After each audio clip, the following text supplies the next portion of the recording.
My girlfriend demanded my passwords and bank info for trust. So I shared everything. Then she refused hers. After 80 missed calls, public shaming, and manipulation, I exposed her lies. And karma hit hard when her own secret came out. It started like any ordinary modern thing. An app, a few matches, a message that made me laugh. Her name was Maya, and she lived in San Diego. She was quick with jokes, like the same little cafes I did, and she had a way of making the conversation feel easy. We talked for 2 weeks before meeting at a small rooftop cafe that caught the late light and the ocean beyond it. When I arrived, she was already there, smiling as if she'd been waiting. The conversation moved smoothly. We shared stories about small embarrassments, favorite places to walk, and music. She said she'd been hurt before and that it made her careful. I thought that was reasonable. People carry things. That first date felt light, like the beginning of a story I might actually like. Then, over dessert, she asked to see my phone. I remember the pause. She kept her voice low, like she was sharing something private. She framed it as honesty, as a test of trust. At first, I thought she was joking. She wasn't. She wanted my phone password, my messages, even my bank app, everything. She said it was about transparency and safety, about not being blindsided by secrets. 2 weeks felt short for this. She argued that trust needed proof, not promises. The more she pushed, the less normal the request seemed. Still, I didn't want a scene. I handed over my phone later that night. It felt like a small sacrifice, a demonstration of openness. She scanned my screen slowly, landed on numbers that showed savings and small investments. Her look changed in a way I couldn't place. After that, she set a rule. I had to go first, show everything. When I asked for fairness, her password, her accounts, she refused. First you give, she said. Then in 2 months she would return the favor.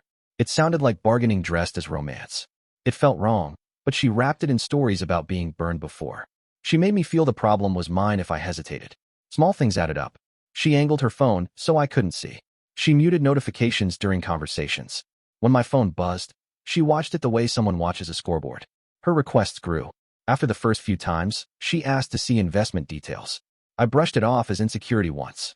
The next time, I felt uneasy. The third time her message, soft but urgent, demanding more, it felt like a pattern. Her insistence became steady pressure. She framed every boundary I set as suspicion. I tried to explain that privacy wasn't secrecy, but she dismissed it with a line about secrets being the real danger in relationships. Pressure turned into guilt. Guilt wore the language of care. Then things escalated. She called constantly when I didn't reply. Messages arrived in floods that read like accusations. Prove this, share that.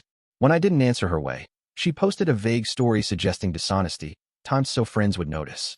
The air changed. Suddenly, people I knew sent texts, half joking, half concerned. I was being painted as someone hiding things when all I was protecting was personal space. I wanted to believe she could learn to trust without demanding access. But the imbalance was clear. Favoring my openness while withholding hers felt less like a boundary and more like maneuvering. The next steps would show whether this was a misstep or the start of something calculated. I didn't know how far it would go, only that the feeling in my chest had shifted from curiosity to caution. Still cautious, she started weaving guilt into every conversation. If I said I needed privacy, she turned it into proof that I had something to hide. Her words came soft, calm, but they landed heavy. If you care about me, you'll be open. Each line felt rehearsed, polished through practice. That's when I began noticing the little things I'd ignored earlier. She kept her phone face down. She'd angle the screen away if someone texted. During dinner, her notifications were always off, even though she claimed to hate silence. When my phone buzzed, her eyes followed it before I even reached for it. One night, I decided to change the rhythm. I handed her my phone unlocked. Here, go ahead, I said. She looked surprised at first, then careful. She flipped through photos, messages, and even my bank app. The room went quiet except for the faint tapping of her fingers. When she saw my savings, her eyebrows lifted slightly. You're doing well, she said softly, almost to herself. Then, like clockwork, she smiled and added, now it's your turn to wait. 2 months, and I'll show you mine. 2 months. The number wasn't random. It sounded like a stall. Something about her tone that night stayed with me. Not teasing, not light. Calculated. When I went home, I kept replaying it. The pattern, the timing, the way she framed control as closeness. Maybe I was overthinking, I told myself. But the next morning, she sent a text that erased all doubt. Before we go further, I need you to prove loyalty. Show me your investment account too. That was the moment it stopped being about trust. It was control, quiet, persistent control wrapped in charm. I didn't answer. Hours passed. Then came the missed calls. 12 of them. Then messages. Why aren't you replying? If you have nothing to hide, why not show me? You're acting like a cheater.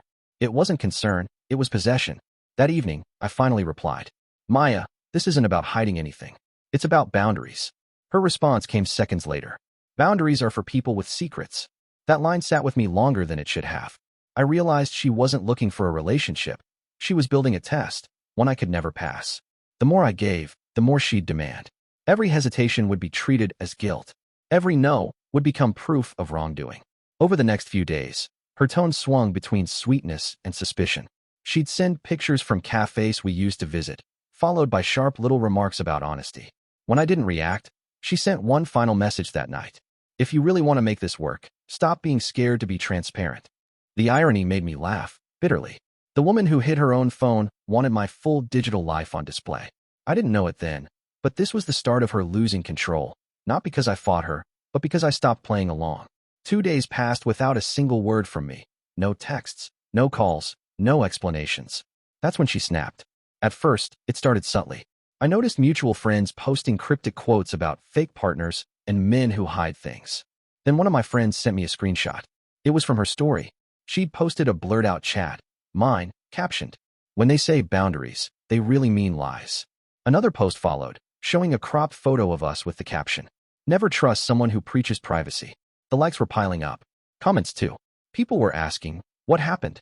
And she was replying with half-truths, each one crafted to make me sound guilty, cold, and manipulative. She didn't stop there. She began telling people that I tested her loyalty but refused to prove mine, that I was emotionally distant, secretive, and even financially controlling, all because I didn't hand over my passwords. At first, I was angry, shaking, furious. Then something strange happened. I felt calm, because every post, every rumor, every attempt to humiliate me in public was her losing power. That night, my phone lit up with her name again. Once, twice, 10 times. I didn't answer. Then the flood began. 20 missed calls. 80 missed calls in one night. Each one came closer together until my phone felt like it was vibrating nonstop. When I finally picked it up, there were dozens of texts too. You can't ignore me forever. If you cared, you'd at least talk. You're making me look bad. Do you even realize what you're doing to me? Every message was about her reputation, never about what we had. The next morning, she sent one final message. You made me post it. Don't ever come back. And I didn't. I blocked her number, muted her accounts, and quietly deleted every picture of us. For the first time in months, I felt free, but it didn't end there. 2 weeks later, I got a message from a number I didn't recognize. It was her best friend. Hey, just wanted you to know, she's telling people you hacked her. You might want to check your accounts. When I logged in, I froze. My old photos, private messages, some of them were gone. Others were tampered with. That's when I realized ignoring her wasn't enough. She wanted a reaction. And this time, I'd give her one, but on my terms. A week later, I decided it was time to confront her directly. Not shouting, not arguing, just setting things straight. She invited me to her apartment, and I agreed, partly out of curiosity, partly to close the door for good. When I arrived, she'd arranged candles and music. Everything was soft and inviting. But the moment I walked in, it felt off. Her smile didn't reach her eyes. The air was tense, the kind you can feel in your chest. We sat on the couch. She leaned slightly forward and said, "You didn't send the screenshots." I was serious. I looked at her calmly. Why does it always come down to money or accounts with you? Her laugh was short, sharp. Because love without security is fantasy. Then she softened. Don't overthink. Just trust me. The word trust now sounded empty. I could see it wasn't about honesty. It was about control. I decided to test her one last time. I mentioned an investment I had in a small crypto startup, just casually, almost like an afterthought. Her eyes lit up, curiosity immediate. Really? How much did you put in? Enough to see a return, I said, leaving it vague. Her demeanor shifted instantly. She leaned closer, voice sweeter. Maybe you could help me start something too. I just need a little push, financially. There it was. The truth. I didn't call her out yet. I wanted to see how far she'd push. Sure, I said. Maybe we could plan something together. But first, why don't you show me your finances? Just to be fair. Her smile froze. The warmth in her eyes disappeared. You don't trust me? Trust goes both ways, I said quietly. She stood up abruptly, grabbed her phone, and said, "Maybe you're not ready for a real relationship." Then she left. No dramatic shouting, just a slow, deliberate walk out the door. It was clear she'd rehearsed that moment 100 times. 2 days later, the the real escalation happened. I noticed posts on Instagram, tagged by her account. Vague, but pointed. One read: never date men who hide their passwords, but show fake bank balances. Some people talk about trust, but live double lives. Friends started asking questions. My phone buzzed constantly. Then, over the next hour, she called again. 80 missed calls stacked in rapid succession. When I didn't answer, she texted, "You'll regret ignoring me. I always get what I want." This wasn't about trust anymore. It was manipulation and control. She wanted to pressure me into submission, to bend reality so it suited her narrative. And the more she tried, the more obvious it became to anyone paying attention. At that moment, I decided I wasn't going to react impulsively. I let her reach the peak of her storm. Silence became my tool, letting her words and actions reveal themselves. 2 weeks passed, and then an unexpected message arrived from someone new, a man named Jordan. "Hey, I think we're dealing with the same person." Curiosity mixed with dread. He sent a photo. My blood ran cold. It was Maya, same outfit, same cafe I had taken her to, except this time across from him. He explained that she had repeated the same pattern with him, the same trust test, and had even gotten financial favors. It became clear I wasn't the first, just the next in line. And that's when I realized, if I didn't act, the cycle would continue. I told Jordan we needed to document everything. Screenshots, messages, and financial records. We would confront her together, not with anger, but with truth. I still had screenshots of every message, every demand, and every post she'd made. Jordan had his own collection: texts, screenshots, even proof of the financial favors she'd manipulated out of him. We agreed. The confrontation would be calm, factual, and public enough to make it impossible for her to twist. I messaged her first. "Hey, can we talk? I think we both deserve closure." She replied within minutes. "Finally, I knew you'd come around." We set the meeting at the same rooftop cafe where it all started. Ocean lights spilling across the tables, a place that should have felt neutral, but now carried the weight of everything. When she walked in, she looked perfect, polished, confident, the same smile she always wore. I waited. She spotted me, and for a moment, nothing happened. Then Jordan stepped out from behind a table nearby. Her expression changed instantly. The confidence faltered, the rehearsed calm slipping. You two know each other?" I kept my voice quiet. "Now we do." We laid it all out. Every screenshot, every manipulated message, every financial favor she'd coaxed. Jordan explained his side, how she'd guilt-tripped him, delayed showing her own accounts, and even blocked him when he confronted her. Her mouth opened, then closed.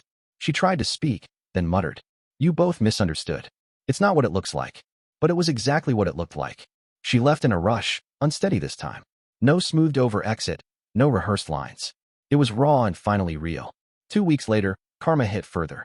Jordan sent me a screenshot of a post she had made. Taking a break from social media. Some people twist everything you do for love. The comments beneath were brutal. People questioned her, shared similar stories, and some even mentioned reports of her taking money from other men.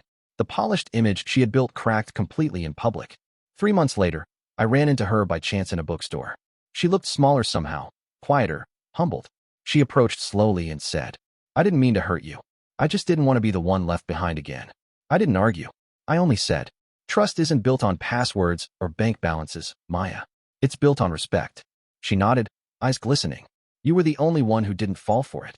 And she walked away. That was the final act. The twist was simple. Her attempt to control and manipulate backfired. In trying to expose me, she exposed herself. Her trust test became her undoing.